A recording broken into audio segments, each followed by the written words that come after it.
इराणला अगदी 24 तासांत संपवू अशी दरपोक्ती अमेरिकन अध्यक्ष डोनाल्ड ट्रम्प यांनी केली. मात्र 26 दिवस उलटून गेले तरी सुद्धा इराणला नमवण्यात अमेरिकेला यश आलेलं नाही. अमेरिकेच्या साथीला आहे इस्रायल आणि इस्रायलची मोसाद ही गुप्तचर संघटना, ज्यांना हा सगळा परिसर अगदी तंतोतंत माहिती आहे. इराणवर अनेक हल्ले केले जातात, मात्र इराण काही बदलेला नाही आहे.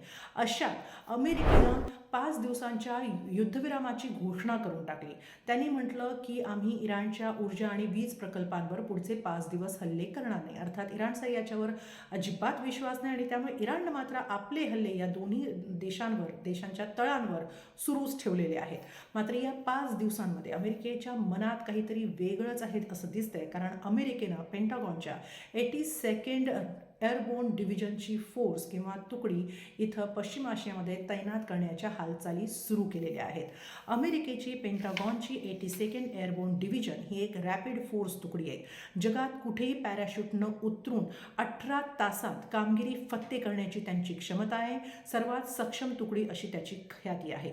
असे पॅराट्रूपर्स पश्चिम आशियात आले तर अमेरिकन सैनिकांची पश्चिम आशियातली संख्या सुमारे 52 ते 54 हजारांच्या आसपास जाऊ शकते, कारण आज घडीला साधारणपणे संपूर्ण अमेरिकन सैनिकांची संख्या म्हटली तर ती 50 हजारांच्या घरात आहे.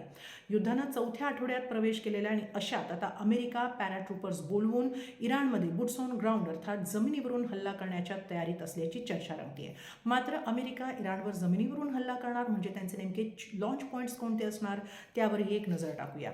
चाबहार बंदर हे अमेरिकेसाठी सर्वाधिक सोयीचं असं लॉन्च पॉईंट ठरू शकतं. चाबहार बंदर हे इराणचं एकमेव खुलं बंदर आहे आणि तिथून अमेरिकन पॅराट्रूपर्स इराणवर थेट हल्ला करू शकतात जमिनीवरून, कारण इथे हल्ला केला तर अमेरिकेला होर्मुझकडे जाणं सहज शक्य होऊ शकतं.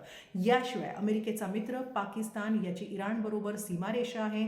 तिथून सुद्धा अमेरिकन पॅराट्रूपर्स इराणवर हल्ला करू शकतात, मात्र त्यासाठी पाकिस्तानच्या परवानगीची गरज लागू शकते. याशिवाय आखाती देश जसे सौदी, UAE आहेत, या देशांमध्ये अमेरिकेचे तळ आहेत, तसेच त्यांची बंदरं जी आहेत त्या बंदरांवरून सुद्धा अमेरिकन पॅराट्रूपर्सना इतर मदत आणि लॉजिस्टिक सपोर्ट मिळू शकतो. याशिवाय इराणचा आणखी एक शेजारी देश म्हणजे इराकमध्येही अमेरिकेचे अनेक तळ आहेत आणि या तळांचा वापर अमेरिका करू शकते. मात्र जर जमिनी कारवाई करायची असेल तर त्यासाठी मोठं सैन्यबळ आवश्यक असतं. अर्थात आता अमेरिका पॅराट्रूप बोलवते आहे, मात्र ते पॅराट्रूपर्स खरंच येणार का आणि ते येण्याच्या आधीच चर्चेच्या वाटाघाटी नेमक्या कुठपर्यंत पुढे जात आहेत, पुढच्या 5 दिवसात नेमकं काय घडतंय हे पाहणं महत्त्वाचं ठरणार आहे.